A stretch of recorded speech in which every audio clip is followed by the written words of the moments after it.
जय हिंद दोस्तों। करूँ विरोध धर्मों का या किसी और को अपना लूँ मैं।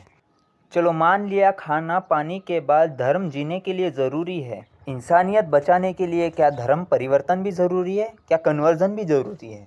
जी हाँ दोस्तों, आज हम बात करने वाले हैं केरला स्टोरी के बारे में, जिसमें बताया गया है कि 32,000 महिलाएं 32,000 महिलाएं आईएसआईएस के कब्जे में आ चुकी है। और क्या होता है आगे समझते हैं और लव जिहाद को भी समझते हैं। 2009 में एक शाहिन नाम के लड़के ने एक छोटी सी लड़की को अपने प्रेम जाल में फंस लिया था और उसे ज़बरदस्ती धर्म परिवर्तन करवा लिया था। इस केस में केरला हाईकोर्ट ने अपना फैसला सुनाते हुए दो शब्द का यूज़ किया था, रोमियो जिहाद और लव जिहाद। तभी से ये लव जिहाद प्रचलित में है।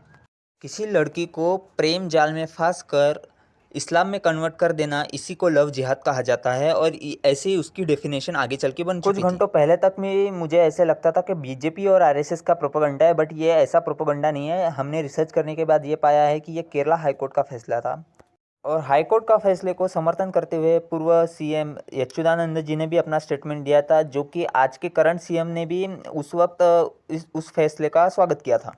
स्टेटमेंट ऐसा दिया था कि ये लव जिहाद केरला के लिए बहुत ही हानिकारक है और ये केरला के लिए बहुत ही विनाशकारक हो सकता है। केरला की जो मेन पार्टी है सीपीआई के नेता, उस वक्त के सीएम, उन्होंने कहा था कि 2,500 लड़कियां हर साल कन्वर्ट हो रही है।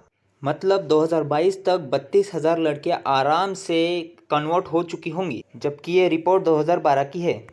अब 2017 का केस समझते हैं, हादिया और सैफिन जहान का केस। ये भी केस 2009 के केस से हूबहू मिलता है।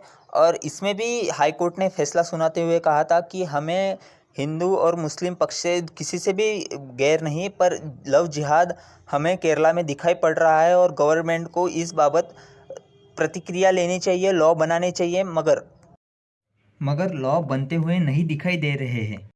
जी हाँ, टाइमलाइन देख लीजिए। 2019 का ये रिपोर्ट के बाद रेखा शर्मा ने कहा था, जो कि एनसीडब्ल्यू की चेयरमैन है। उन्होंने कहा था कि केरला के लिए एक लव जिहाद एक टाइम बम की तरह काम कर रहा है और धीरे धीरे जाके ये आगे जाके बहुत बड़ा ब्लास्ट करने वाला है। और जी हाँ, ये ऐसा ही होता हुआ दिखाई दे रहा है।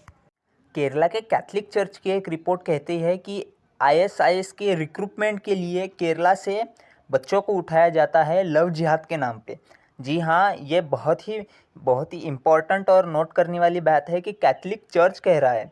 इसके बाद आईएसआईएस कैसे केरला को फंसा रहा है, इस पर बहुत से बार केरला हाईकोर्ट ने टिप्पणी कर रही है। फिर भी पुलिस प्रशासन और लॉ मेकर्स सभी का ये काम बनता है कि इस पर थोड़ी अपनी प्रतिक्रिया दिखाए और जल्दी से जल्दी काम करना शुरू करें।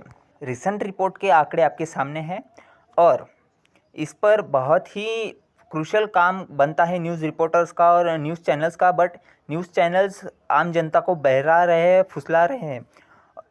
जी हाँ, केरला के जो सीएम है उन्होंने कहा है ये कि मिसलीडिंग का केस है, मगर जब इससे पहले यच्चुदानंद जी ने कॉन्टेक्स्ट रखा था, तब तो इन्होंने कहा था कि हम इनके सपोर्ट में हैं। और ग्रूमिंग का केस तो यूके में भी चल रहा है। जी हाँ, यूके में भी इस ग्रूमिंग का केस चल रहा है, जो कि मैंने आगे भी पिक्चर्स में शो किया है। अपने हितों को साधने के लिए देश को खतरे में रखना ये कोई अच्छी बात नहीं है। जी हाँ, आपके सामने है इंग्लैंड के जो ग्रूमिंग गैंग्स है, जो कि आईएसआईएस के लिए काम करते हैं, उनके पिक्चर्स आगे है आपके। और बहुत से लोगों को लगता है कि ये केरल में स्थित है। ये केरल में नहीं, यूपी, बिहार, गुजरात, राजस्थान, इवन महाराष्ट्र में भी ये स्पॉटेड है। ऐसे फुल प्रूफ्स के साथ हम आते हैं न्यूज़ के साथ। तब तक के लिए जय हिंद, मिलते हैं अगले वीडियो में।